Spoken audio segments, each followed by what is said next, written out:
시청자 여러분 안녕하십니까? 뉴스데스크 제주입니다. 제21대 국회의원 선거, 제주 지역도 더불어민주당의 압승으로 끝났죠. 민주당은 5차례 연속으로 지역구 3석을 모두 차지하는 기록을 세웠고, 미래통합당은 16년째 단 한 석도 얻지 못하며 참패했습니다. 홍수연 기자입니다. 제주 민심은 야당 심판을 선택했습니다. 미래통합당이 네거티브까지 불사하며 막판 보수 지지층 결집을 시도했지만 단 한 곳도 판세를 뒤집지는 못했습니다. 사선 현역 의원의 불출마로 무주공산이 됐던 제주시 갑선거구는 더불어민주당 송재호 후보가 48% 득표율로 37%를 얻은 2위 미래통합당 장성철 후보를 14,000여 표 차로 누르고 당선됐습니다.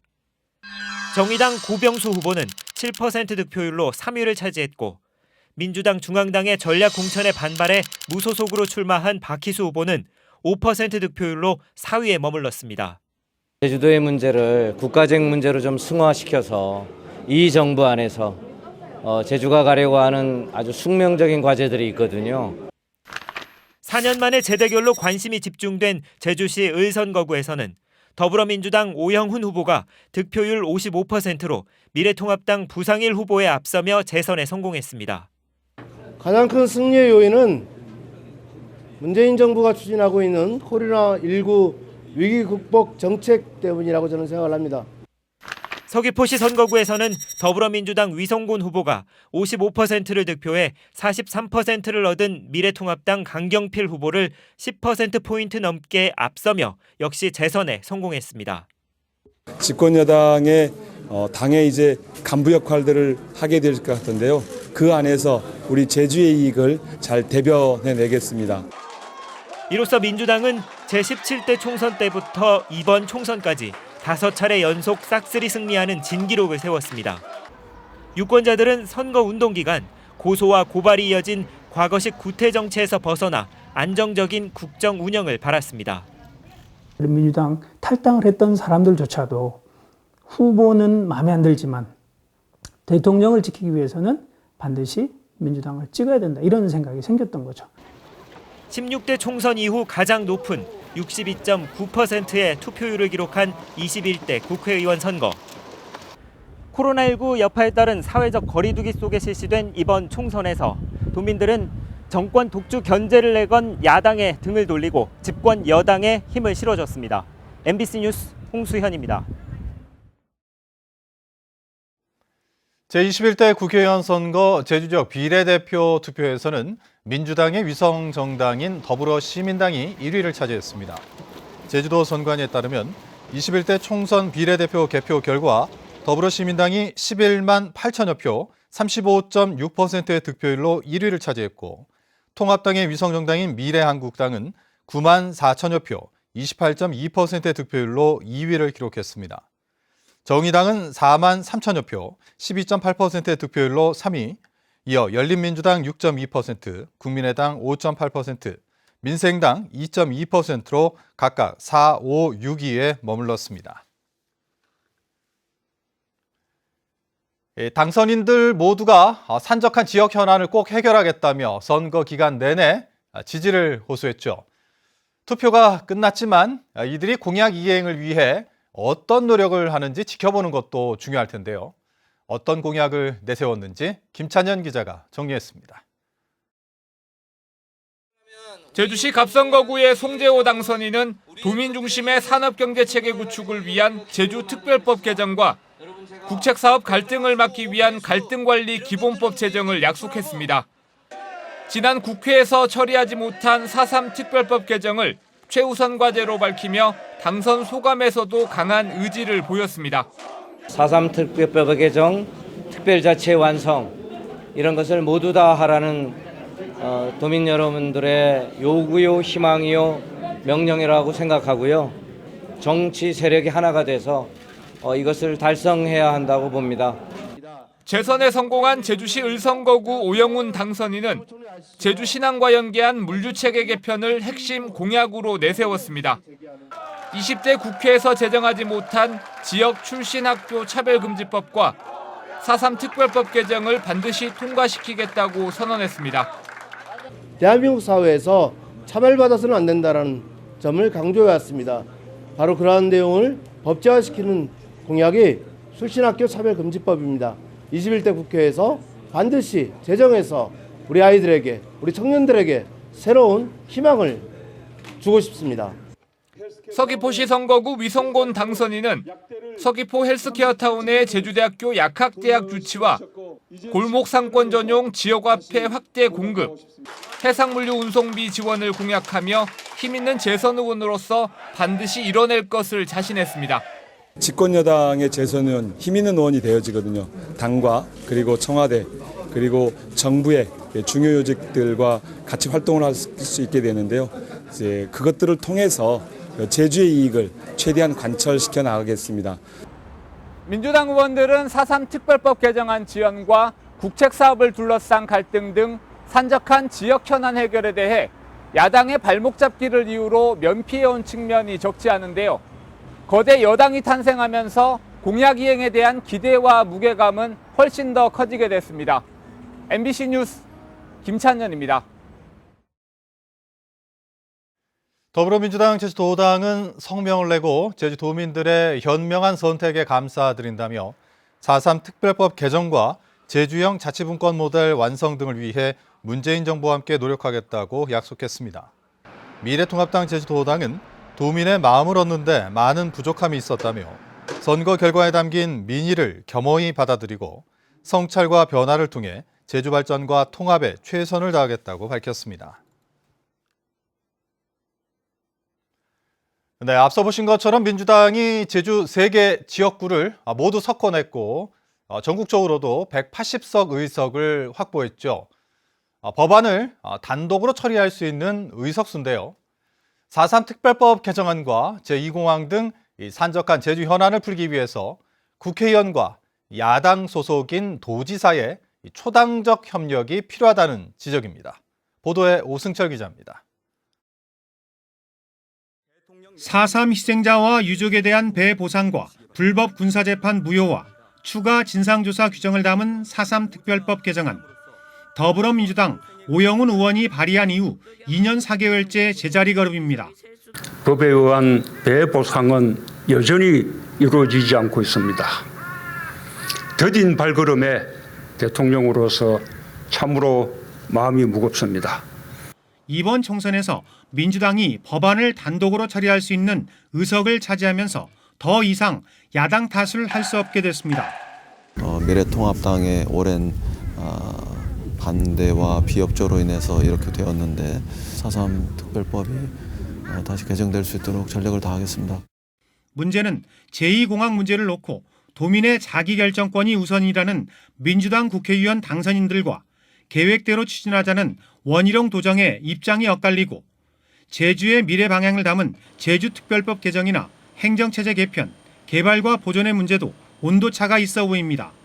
정치적으로 보면은 상당히 대립할 수밖에 없지만 그러나 정치 이전의 문제이다. 도민의 생존에 대한 문제다. 이렇게 생각했을 때는 우리가 초당적이라고 하는 건 당연한. 민주당이 전국 운영에 추진력을 얻으면서 지역 국회의원과 제주도, 도의회가 초당적 협력을 이끌어내기 위해 활발한 정책 협의를 시작해야 한다는 지적입니다. MBC 뉴스 오승철입니다. 제주 4.3 사건 희생자 유족회 등 45개 단체들은 논평을 내고 21대 총선 당선자들은 4.3 특별법 개정으로 도민의 선택에 화답해야 한다고 밝혔습니다. 이들은 당선인들은 모두 4.3 특별법 개정을 수차례 약속하고 공약도 발표했고 이번 선거에서 180석을 획득한 더불어민주당은 더는 4.3 특별법 개정안 처리에 야당 핑계를 들 수 없게 됐다며 적극적으로 나서라고 요구했습니다. 제2공항 강행저지 비상도민회의는 논평을 통해 국회의원 당선자들은 국토교통부의 제주 제2공항 졸속 추진을 즉각 멈추도록 최선을 다해 정부를 설득하라고 요구했습니다. 이들은 제2공항 추진에 대한 도민 의견 수렴 결과를 존중해야 한다고 공약한 더불어민주당 후보들은 모두 당선되고 조기 추진을 외쳤던 미래통합당 후보들은 모두 탈락한 것은 제2공항 추진의 당위성이 제주도민에게 설득력이 없다는 것이 확인된 선거 결과라고 주장했습니다.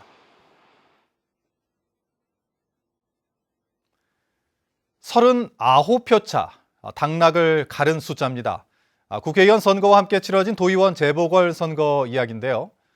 엎치락 뒤치락 초접전 끝에 당선이 결정된 대정읍 선거구를 박주연 기자가 보도합니다. 여당 후보와 무소속 후보의 맞대결 구도로 치러진 대정읍 선거구. 행정 경험을 강점으로 내세운 양병우 후보의 승리로 막을 내렸습니다. 양병우 당선인의 득표수는 5,592표, 득표율 50.17%로 상대 후보와는 겨우 39표 차였습니다. 개표 초반 상대 후보에게 뒤지다 역전한 뒤 근소한 차이로 우위를 달려 1차 개표에서 41표 차, 재검표를 거치면서 표차는 더 줄었습니다. 처음이고 무소속이다 보니까 어떤 그 당의 어떤 지원이라든가 혼자의 어떤 그런 부분에서 좀 많이 힘들었던 것 같습니다. 고 허창옥 의원의 별세로 대정읍 지역구가 공석이 된 지 11개월. 마늘값 폭락에 따른 가격 안정화와 대정 하수처리장 증설, 대정 해상풍력 문제까지 해결해야 할 현안들이 산적했습니다. 수급 불균형과 이렇게 코로나 그 영향 등으로 해서 상당한 어려움을 겪고 있습니다. 이런 부분에 좀 해소를 좀 했으면 하는 바람이고. 이번에 재보궐선거가 치러진 서귀포시 동홍동 선거구는 민주당 김대진 후보가, 대천 중문 예래동 선거구는 민주당 임정은 후보가 당선된 가운데 오는 20일 도정 질문부터 본격적인 의정 활동을 시작할 예정입니다. MBC 뉴스 박주연입니다. 21대 총선과 도의원 재보궐선거와 관련해 제주 지역 경찰과 검찰이 선거사범 28명을 수사 중인 것으로 확인됐습니다. 제주지방경찰청은 위성권 후보 사무실에서 소란을 피운 40대 남성을 구속하는 등 총선과 관련해 23명을 수사 중이며 도의원 재보궐선거와 관련해서도 1명을 수사 중이라고 밝혔습니다. 제주지검도 4명을 수사하고 있다고 밝혔습니다. 한편 수사 단서는 제3자 고발이 9건, 선관위 고발 5건, 수사 의뢰가 1건입니다. 코로나19 여파로 개학이 지연된 가운데 초등학교 저학년을 제외한 나머지 초중고 학생들이 일제히 온라인 개학을 했습니다. 하지만 실시간으로 소통하는 쌍방향 수업 진행이 어려운 데다 접속 지연까지 발생하는 등 크고 작은 문제점들이 나타나고 있습니다. 김항섭 기자의 보도입니다. 텅 빈 초등학교 교실에서 교사가 댓글을 통해 출석을 확인합니다. 학생들이 올리는 질문에 답글을 달고 온라인 수업을 얼마나 수강했는지 진도를 살핍니다. 하지만 원격 수업 대부분이 학생들이 동영상 강의를 수강한 뒤 과제를 제출하는 방식으로 이루어지다 보니 실시간 소통은 쉽지 않습니다. 이제 학생들에게 웹캠이나 화상 도구가 좀 더 보급화가 되면은 100% 실시간 쌍방향 수업이 가능할 것을. 학생들도 온라인 학습 콘텐츠를 활용하는 것이 답답하기는 마찬가지입니다. 선생님한테 이해가 안 되는 부분을 질문해서 선생님이 잘 가르쳐 주시는데 그게 안 되니까 뭔가 잘 안 돼요. 2차 온라인 개학이 시작되면서 도내 고등학교 1, 2학년과 중학교 1, 2학년, 초등학교 4, 5, 6학년에 대한 원격 수업이 진행됐습니다. 한꺼번에 접속자가 몰리면서 학습 관리 시스템인 이학습터는 한때 접속이 지연됐고 또 다른 학습 관리 시스템인 위두랑은 아예 접속이 되지 않아 출석 확인에 문제를 겪었습니다. 미리 제작된 온라인 컨텐츠를 보는 수업은 수업 창만 켜놓고 딴짓을 해도 관리가 안 되는 데다 초등학생은 스스로 접속하기도 어려워 걱정은 여전합니다. 비번을 쳐서 들어가는 거에 대해서 그런 부분은 좀 아이들이 혼자 하기는 좀 힘들 것 같고 좀 옆에서 엄마가 좀 도움을 줘야 되지 않을까. 오는 20일부터는 초등학교 저학년의 온라인 개학도 시작되지만 도내 초등학교 대부분이 실시간 수업을 위한 장비를 갖추지 못한 데다 접속 지연 현상까지 잇따르면서 교육 현장의 혼선은 이어질 전망입니다. MBC 뉴스 김항섭입니다. 제주는 내일 새벽부터 강풍을 동반한 많은 비가 쏟아지겠습니다. 제주지방기상청은 내일 아침을 기해 육상에 강풍특보와 호우특보를 발령하겠다고 예보한 가운데 내일 아침부터 오후 사이에 산지와 남부를 중심으로 시간당 20mm 이상의 강한 비가 쏟아지겠다고 밝혔습니다. 예상 강수량은 20에서 60mm, 산지와 남부에는 최대 80mm 이상입니다. 공적 마스크 판매처가 없는 부속섬에 드론으로 공적 마스크가 배송됩니다. 제주도는 약국이나 우체국 등 공적 마스크를 구입할 곳이 없는 가파도와 마라도, 비양도 주민을 위해 드론으로 공적 마스크 15,000장을 배송합니다. 이는 세계 부속섬 주민 490여 명이 매주 2장씩 석 달간 쓸 수 있는 양으로 제주도는 정부에 드론 규제 완화를 건의해 드론 사용 용도를 넓히겠다고 말했습니다. 코로나19 방역을 위한 특별 입도 절차가 보완됩니다.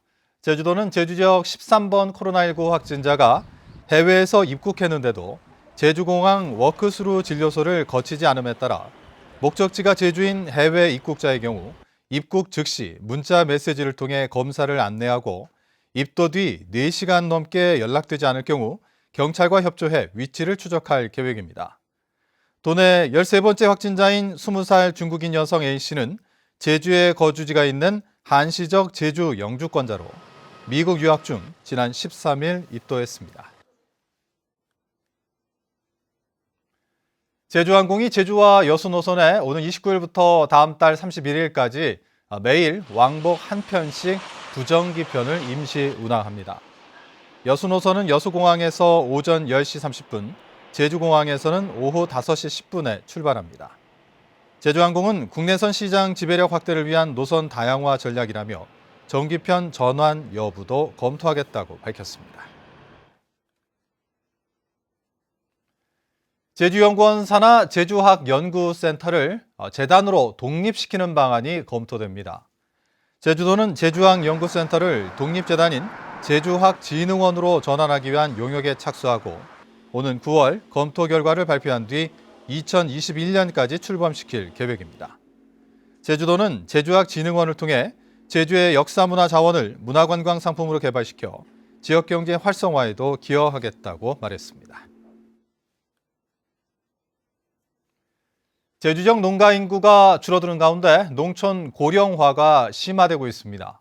통계청에 따르면 지난해 말 기준 제주 지역 농가 인구는 8만 3천여 명으로 5년 전 11만 명과 비교해 20% 이상 감소했습니다. 이 가운데 60세 이상 농가 인구는 3만 4천 명으로 41%를 차지하고 있는데 5년 전보다 고령층 비율이 10%포인트가량 높아졌습니다. 한편 농사와 다른 일을 병행하는 겸업 농가 비율은 57%로 전국 평균 42%를 웃돌면서 9개 도지역 가운데 가장 높았습니다. 제주상공회의소가 논평을 통해 제21대 국회의원 당선인에게 코로나19로 위기에 놓인 지역경제 살리기와 지역사회 통합을 위해 실용정치를 펼쳐줄 것을 주문했습니다. 제주경제는 IMF 외환 위기 이후 최악의 위기 상황에 처해 있다며 제주경제 회복을 위해 각종 규제 혁신과 도민들이 체감할 수 있는 법과 제도를 시급히 제정해 기업하기 좋은 환경을 만들어달라고 당부했습니다. 제주 뉴스를 마칩니다. 고맙습니다.